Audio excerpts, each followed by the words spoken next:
entamer la discussion générale commune et la parole est à Monsieur Charles de Courson.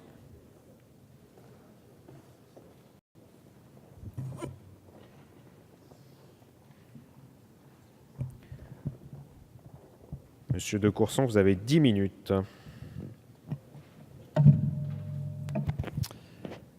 Monsieur le Président, Monsieur le Ministre, Madame la Présidente de la Commission des Affaires économiques, messieurs les rapporteurs, mes chers collègues, nous sommes aujourd'hui réunis pour débattre d'un projet de loi qui s'apparente à un texte quelque peu fourre-tout et qui aurait pu, à ce titre, s'intituler tout simplement « Projet de loi portant diverses dispositions d'ordre social, économique et financier ». Mal rédigé, dans le projet initial, traitant de sujets aussi divers que variés, il n'est rien d'autre que la triste illustration de l'absence de cap du gouvernement qui, refusant d'accorder à Emmanuel Macron un nouveau projet de loi, a préféré compiler dans celui-ci, sans aucune cohérence, des mesures n'ayant aucun lien entre elles. Malgré ces critiques de forme, et même si ce texte est très loin de répondre aux grands défis que doit relever notre pays, les différentes dispositions qu'il comporte vont globalement plutôt dans le bon sens. Le groupe UDI est notamment favorable au renforcement des mesures de lutte contre la corruption. En particulier, il est nécessaire de mettre en place un système de contrôle interne au sein des grandes entreprises. Bien entendu, des améliorations mériteraient d'être apportées, notamment concernant la création de l'agence anticorruption, dont la définition répond à celle d'une autorité administrative indépendante et qui d'ailleurs aurait pu être mise en place par un simple décret. S'agissant des lanceurs d'alerte, le travail effectué en commission des lois a permis de donner une meilleure lisibilité au dispositif. Devrions néanmoins réfléchir aux moyens de mieux concilier cette protection des lanceurs d'alerte avec le devoir de loyauté et de discrétion des salariés. Nous considérons en revanche que les mesures relatives aux représentants d'intérêts, les lobbyistes, relèvent largement de l'affichage et ne permettront pas de véritablement améliorer un système qui devrait gagner en transparence. Le texte exclut par exemple de son champ, de façon inexpliquée, les élus dans l'exercice de leur mandat, les partis et groupements politiques, les organisations syndicales de salariés. Les députés du groupe UDI ont d'ailleurs déposé des amendements afin de donner à ce dispositif davantage de cohérence et d'élargir le champ des personnes concernées, ce qui n'a été, hélas, que partiellement obtenu. Sur un sujet différent, nous avons été très déçus de la manière très ponctuelle dont le texte traite de l'agriculture et de l'artisanat, sujets pourtant cruciaux pour la vie économique de notre pays.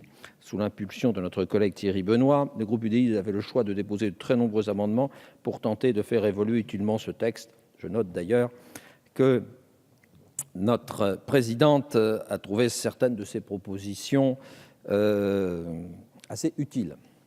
Ainsi, alors que le ministre de l'Agriculture avait annoncé une quasi-refonte de la LME de 2008, afin notamment de mieux équilibrer les relations commerciales entre les différents acteurs de la chaîne agroalimentaire, seuls 2 maigres articles figurent dans ce projet de loi.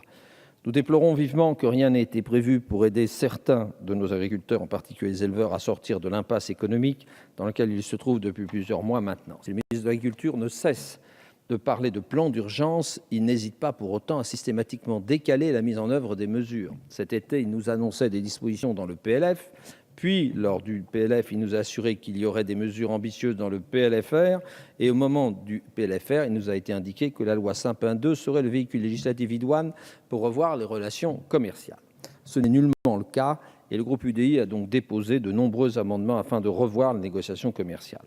Les principales mesures que nous avons défendues en commission et que nous défendrons en séance publique sont les suivantes. Prévoir une première phase de négociation entre producteurs et industriels précédant l'envoi des conditions générales de vente aux distributeurs. Inscrire dans les contrats de vente des clauses de révision faisant référence à des indices ou des indicateurs publics de coûts de production et de marge. Donner davantage de pouvoir à l'Observatoire des prix et des marges, un rapport tous les 6 mois, analyse comparative de la répartition des marges dans les pays de l'Union européenne, autoriser le déclenchement automatique des renégociations entre fournisseurs et distributeurs dès lors que les indicateurs de l'Observatoire des prix et des marges divergent, interdire le logo transformé en France, permettre à l'autorité de la concurrence de fixer un pourcentage maximum de parts de marché applicable au groupement d'achat. En effet, les centrales d'achat se sont concentrées et ont aujourd'hui formé un oligopole. Il en est de même d'ailleurs dans certaines filières de l'agroalimentaire. Or, la concurrence n'est pas à géométrie variable. Il convient donc de redonner de véritables pouvoirs à cette autorité, et cela passe par un contrôle et une dénonciation des situations de cartélisation et d'ultra-concentration des marchés. Nous espérons que le rapporteur, qui, nous le savons, partage pour une bonne partie notre constat, ne restera pas sourd à nos propositions. Concernant l'artisanat, nous félicitons des avancées obtenues lors de l'examen du texte en commission.